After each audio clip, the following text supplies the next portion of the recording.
सफलता के लिए दर्द सहना सीखो। पत्थर कैसे बना भगवान। कई बार जब लोग जीवन में काम करना शुरू करते हैं तब उन्हें बहुत ज़्यादा दर्द होता है, तकलीफ़ होती है, उन्हें बहुत ज़्यादा मेहनत करना पड़ता है और ये बात उनसे बर्दाश्त नहीं हो पाती और उनका शरीर जवाब दे देता है और वह उस काम को छोड़कर किसी और काम में सफल होने का प्रयास करते रहते हैं। लेकिन याद रखिएगा, इस प्रकार से कोई भी व्यक्ति जीवन में सफल नहीं हो पाता है। याद रखिएगा कि सफलता का मार्ग मेहनत, दर्द और तकलीफ से लेकर गुजरेगा और यह आपको सहना ही पड़ेगा। तो इसके लिए आप हमेशा तैयार रहिए।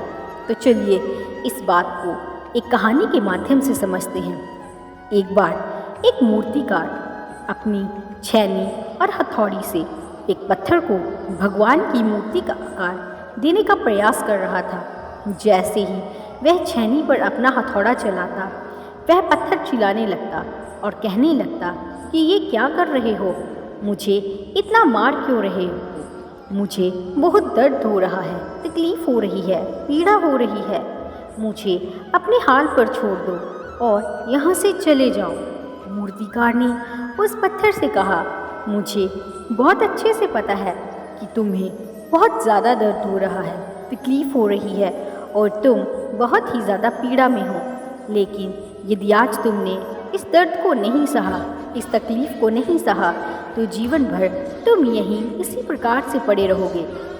मुझे पता है कि तुम में आगे बढ़ने की अपार संभावना है, तुम एक बहुत अच्छे पत्थर हो, लेकिन यदि तुम इसी प्रकार से रहोगे तो कभी भी आगे नहीं बढ़ पाओगे। इतना कहकर मूर्तिकार औजार उठाए ही थे कि पत्थर फिर से चिल्लाने लगा, गिड़गिड़ाने लगा, विनती करने लगा कि मुझे अपने हाल पर छोड़ दो। मुझे पता है कि जीवन के लिए कौन सी चीज़ सही है और कौन सी चीज़ गलत है। मुझे बहुत ज़्यादा दर्द हो रहा है, अब मैं इस तकलीफ़ को बहुत ज़्यादा नहीं सहन कर सकता। मैं जिस हाल में, जो उस हाल में छोड़कर मुझे तुम यहाँ से चले जाओ। उस मूर्तिकार ने फिर से उस पत्थर को समझाने की कोशिश की, ज़्यादा अधीर मत बनो और अपने सब्र को बनाए रखो, थोड़ी देर और इस दर्द को सहो।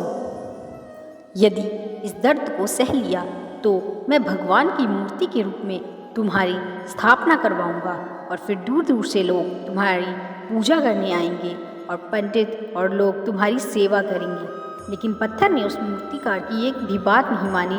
वह चिल्लाता रहा और अपनी बात पर अड़ा रहा।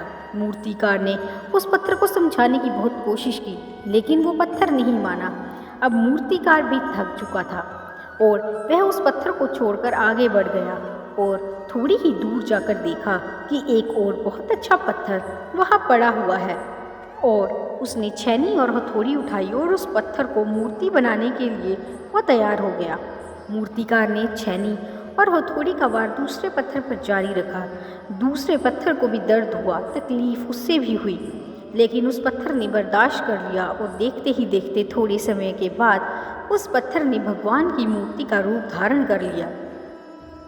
थोड़ी दिन बाद उस मूर्ति की एक मंदिर में स्थापना हो गई। धीरे धीरे करके लोग वहाँ पूजा पाठ करने आने लगे। लोगों की मिन्नतें वहाँ से पूरी होने लगी और वह मंदिर बहुत ही ज़्यादा प्रसिद्ध हो गया।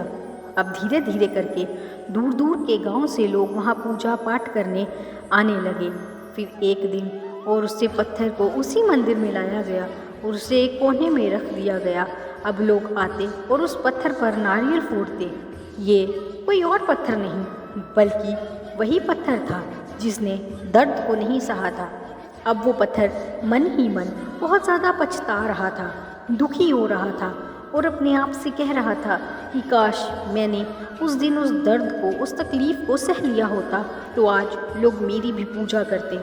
इसलिए आप भी अपने जीवन में हमेशा याद रखिएगा कि जब भी आप अपने करियर की शुरुआत में किसी भी काम को कर रहे हो, पढ़ाई कर रहे हो या कोई भी काम कर रहे हो और उसमें आपको दर्द हो रहा है, तकलीफ़ हो रही है, ज़्यादा मेहनत करनी पड़ रही है, तो आप रुकिएगा मत, किसी और रास्ते की शुरुआत मत करिएगा। क्योंकि कोई और रास्ता आपको सफलता नहीं दे सकता है।